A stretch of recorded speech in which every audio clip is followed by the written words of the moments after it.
Pearson. Brenda will be speaking on digital textbooks and the one-to-one learning framework. Well, good evening. Thank you for having me here this evening. And again, I am from Pearson. My name is Brenda. How many of you know what Pearson is? What is Pearson? Yes?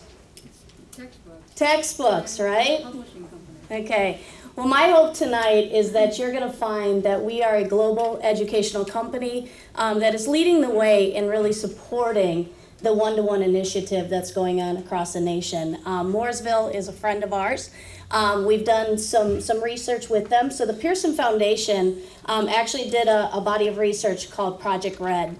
And you know, we can have fun with digital, and we can, you know, our kids are going to have fun with all that kind of content. But at the end of the day, this is serious. We're talking about student achievement. We're talking about cost effectiveness, right? So what we want to go through tonight is just a framework that Pearson is kind of providing out to the districts to really get a handle of what is this going to take to really get this done.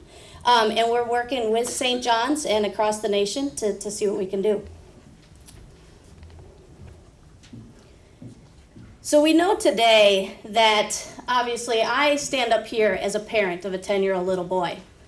He doesn't like textbooks, okay? What he wants to do is he wants to learn where he is. He wants to learn from experience. And we have to be able to provide those experiences, but we also have to provide them in a meaningful way. So we have standards. So we have the Common Core that we can, you know, we can accomplish and make sure that we get done. Because at the end of the day, we can have fun all day long, but we also have to learn. And we have to take these kids and we have to make them ready for college or career readiness wherever they want to go.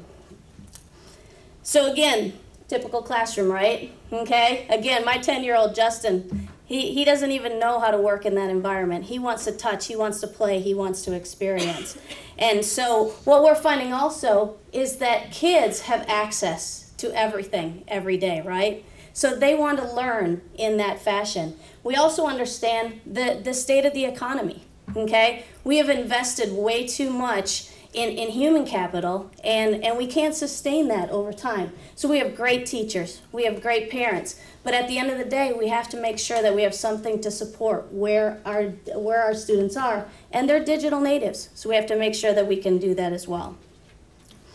So what Pearson has done is really transcended ourselves.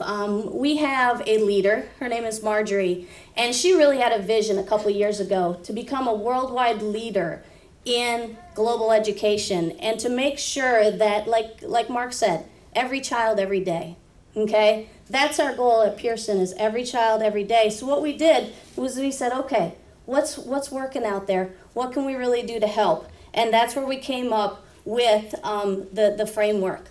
All the framework was based on the research, okay?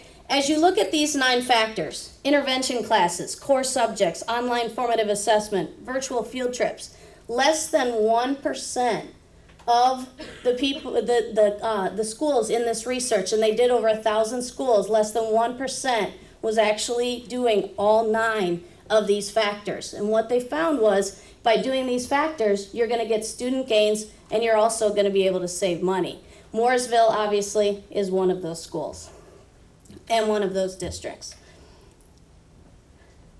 When we put this slide up, a lot of times people are like, okay, take a look at savings, okay? It is not a silver bullet. There is not a cost-by-cost, savings. So if I bring in the iPads, I'm going to be able to get out the copiers, okay? It is not a direct line of correlation there. But what we are finding, as you look at cost reductions, you heard Mark, they're reducing their costs. Let's look at graduation rates. Let's look at dropout rates. Let's look at all of those factors, and what you find is there's money to be saved, there's money to be gained, and what we can do is repurpose that money and make it meaningful in this one-to-one initiative. So again, we said that we are friends with Mooresville, okay? Absolutely, their gains are undeniable, okay? So 88%, okay, growth rate there. Taking a look at their graduation, taking a look at their third graders, 95%, that is incredible. So again, what we do is we try to model after the best practices are out there, and then try to help as we go into other districts and other schools.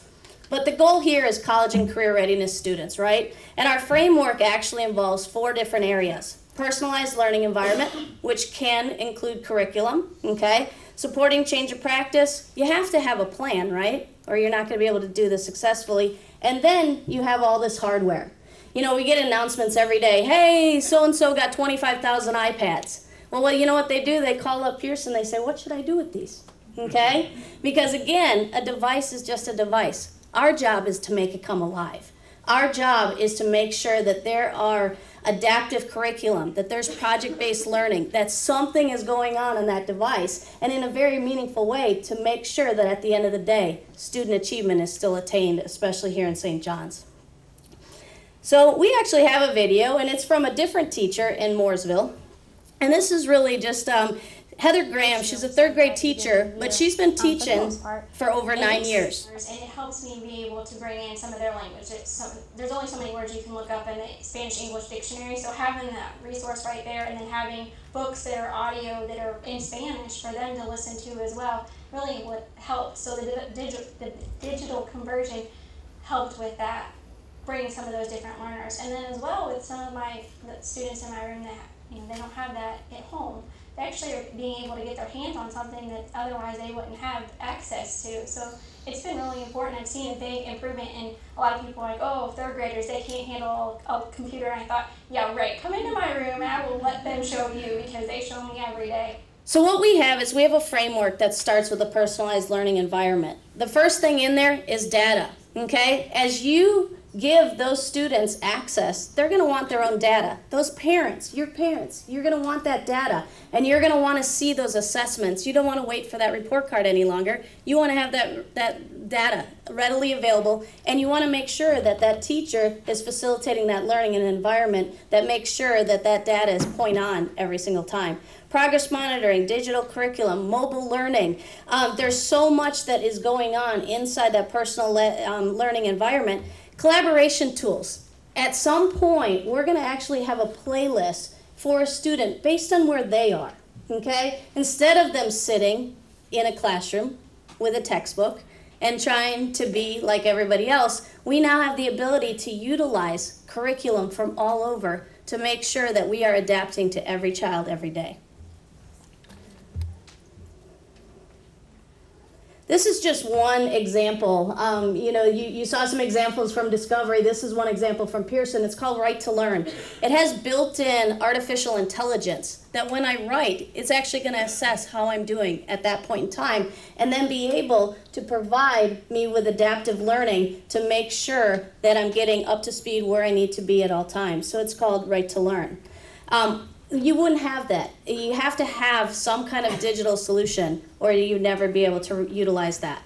My Math Labs, again, not a textbook from Pearson. This is digital learning at its best. My Math Labs is in Mooresville, and one of the things that we asked was, what do you use within this program? And they said online homework exercises, video lectures, and multi-library, okay? All those digital tools that were not available before, and now they have access to.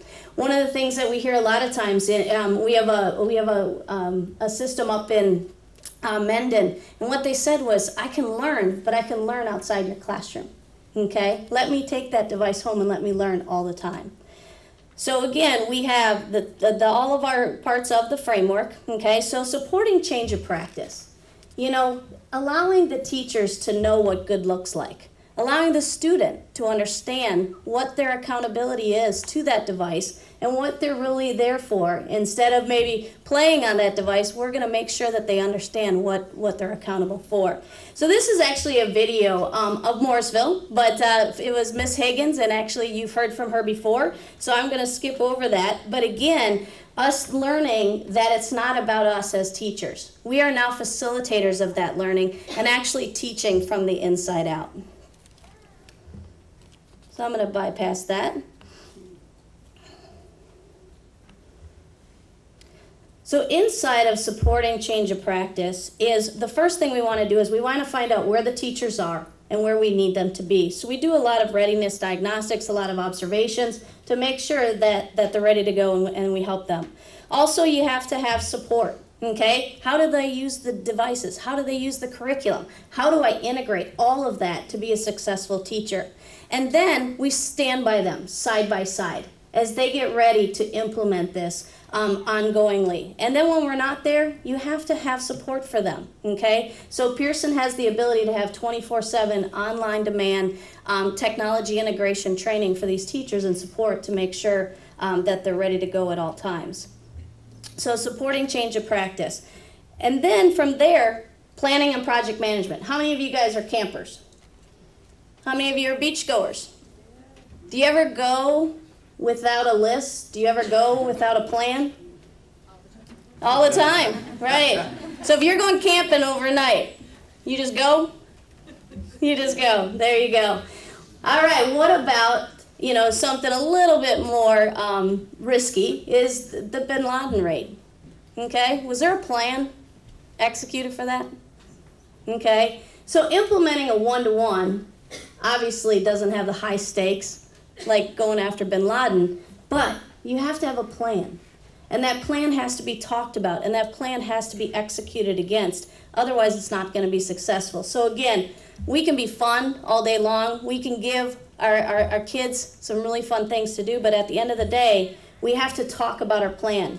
We have to plan that plan. We have to communicate like we're doing tonight. We have to communicate that plan out to everyone. We're working with a district right now. They just bought some laptops, okay? Well, the blog under those laptops, that you know, they got everything underneath there that said, oh, technology, oh, security, oh, you know, all of these issues. But again, if that would have been communicated out as to why, what's the purpose of those laptops, what's, you know, and we can get ahead of that game, we make sure that we're above that curve.